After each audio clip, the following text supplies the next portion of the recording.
Next one. Assalamu alaikum wa rahmatullah, Sheikh Imran. Wa alaikum salam. I had someone wanted me to... Come close to me. Save time.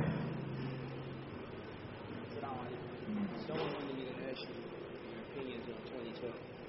2012, okay. Yesterday, in the political analysis,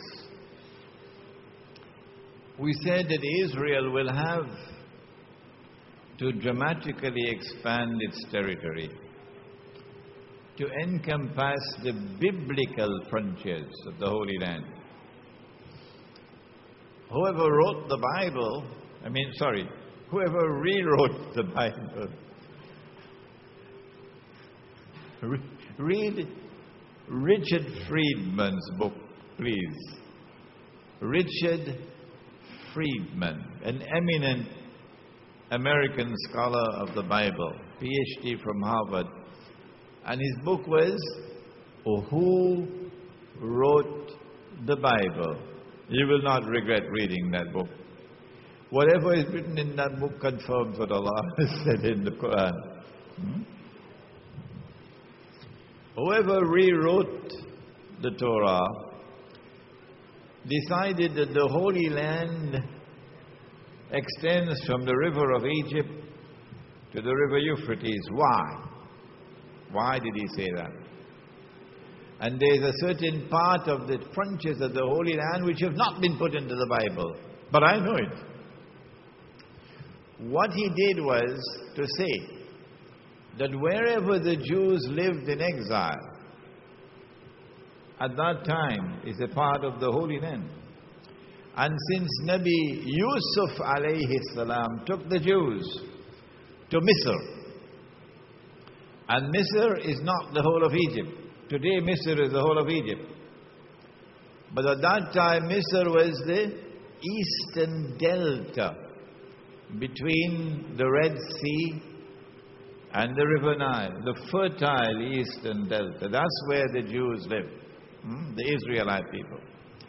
So he says from the river of Egypt, meaning the eastern delta where the Israelite people lived for 300-400 years, to the river Euphrates, because they were taken to exile in Babylon. Exiled in Babylon, they were enslaved in Babylon. So that's why the river Euphrates. But remember, the Jews also went to Medina. The Jews also lived in Medina. And so it is likely when Israel makes the effort to extend the territorial frontiers of the state to encompass the biblical frontiers, it is possible that there will be an attack on Medina, in addition to one to Egypt. And then Israel takes control of the Suez Canal. Israel controls the oil of the Gulf.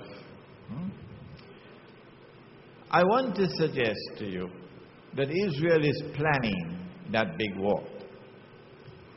And Israel will use weapons of war never used before in history. I want to suggest to you, as I did yesterday, that Israel cannot make that move while a significant military threat still remains in the hands of Muslims. And so the Pakistani nuclear weapons and the Pakistani nuclear plants have to be destroyed by the hook or by the crook. And the invasion of Afghanistan from 9/11, in consequence of 9/11, is part and parcel of a big plan to eventually destroy Pakistan nuclear weapons. And all the maneuverings taking place now, because that is the target. In December of 2001, just 2 months or 3 months after 9/11, I published a booklet entitled A Muslim Response to the Attack on America. We've got the booklet here.